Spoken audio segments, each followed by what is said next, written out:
सब कुछ बिल्कुल समय पर चल रहा था। लेकिन ठीक उसी वक्त जब पर्दे उठने वाले थे, फोन वाइब्रेट हुआ। सर, वो एंकर नहीं आएगा। उसने कहा है कि वो इस शो का हिस्सा नहीं बन सकता। फोन हाथ से फिसलते फिसलते बचा। राजेश मल्होत्रा की धड़कन एक पल को रुक सी गई।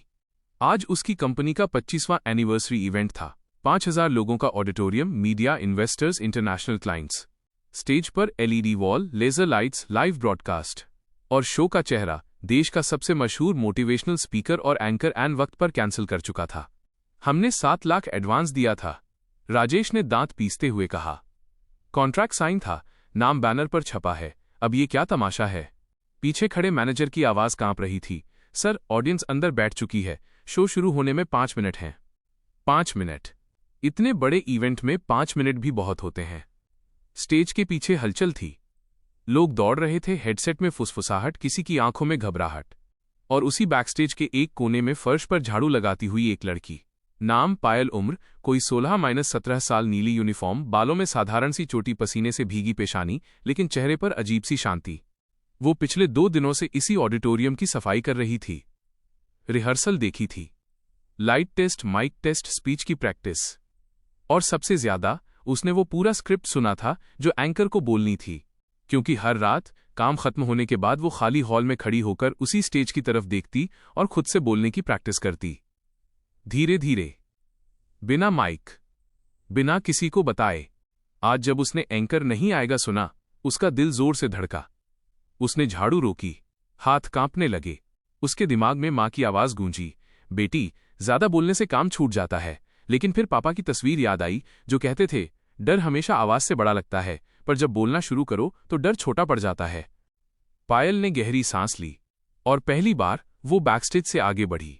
राजेश मल्होत्रा अभी भी फोन पर चिल्ला रहा था, ये मेरी कंपनी की साख का सवाल है। तभी पीछे से एक साफ लेकिन बहुत धीमी आवाज आई, सर, अगर आप चाहें तो मैं स्टेज संभाल सकती हूं। पहले किसी ने सुना ही नहीं, फिर किसी ने हंसकर कहा, कौन बोला? राजेश मुड़ा, उसकी नजर नीचे गई। एक सफाई कर्मी लड़की। किसी ने फुसफुसाकर कहा, सर, टाइम खराब मत कीजिए। एक और बोला, ये कॉर्पोरेट इवेंट है, स्कूल का फंक्शन नहीं। पायल की उंगलियां आपस में उलझ गईं, लेकिन वो भागी नहीं। सर, इस बार आवाज थोड़ी मजबूत थी। मैंने पूरा शो सुना है। मैं सिर्फ पढ़कर नहीं बोलूंगी, मैं समझकर बोलूंगी। राजेश ने स्टेज की तरफ देखा, घड़ी देखी, ऑडियंस की आवाज सुनाई दी। कोई ऑप्शन नहीं था। ठीक है, उसने थकी हुई सांस के साथ कहा, पहले 5 मिनट, अगर गड़बड़ हुई तो तुरंत हटा देंगे। पायल ने सिर झुका दिया। धन्यवाद सर। स्टेज पर कदम रखते वक्त उसके पैर सच में कांप रहे थे। इतनी रोशनी उसने कभी नहीं देखी थी, इतनी आंखें सिर्फ उसी पर। माइक उसके हाथ में आया, हाथ पसीने से भीगे थे। 1 सेकंड के लिए उसने आंखें बंद कीं और फिर बोली, नमस्कार। आज आप जिस कंपनी का जश्न मनाने आए हैं वो सिर्फ मुनाफे की कहानी नहीं है, वो भरोसे की कहानी है। आवाज में नाटकीयता नहीं थी, लेकिन सच्चाई थी। हॉल धीरे धीरे शांत हो गया। 25 साल पहले वो बोलती गई, जब ये कंपनी शुरू हुई थी तब इसके पास बड़ा ऑफिस नहीं था, पर बड़ा सपना था। राजेश की आंखें फैल गईं। ये लाइन तो स्क्रिप्ट में भी नहीं थी, लेकिन ऑडियंस सुन रही थी। पायल बोलती रही, कभी कहानी की तरह, कभी सवाल की तरह, कभी मुस्कान के साथ। 5 मिनट कब 20 बन गए किसी को पता नहीं चला। जहां लोग उबने वाले थे वहां लोग झुककर सुनने लगे।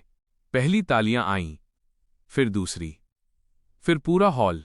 स्टेज के पीछे खड़ा राजेश चुपचाप आंसू पोंछ रहा था। शो खत्म हुआ। Standing ovation.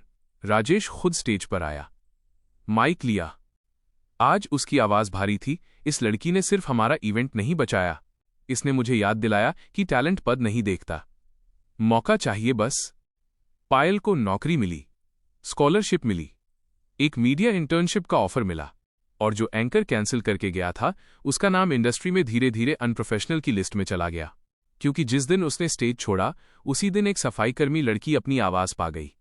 अगर इस कहानी ने आपको छुआ हो तो कमेंट में लिखिए, मौका मिलना चाहिए, क्योंकि कभी कभी सबसे बड़ी आवाज माइक से नहीं, हिम्मत से निकलती है।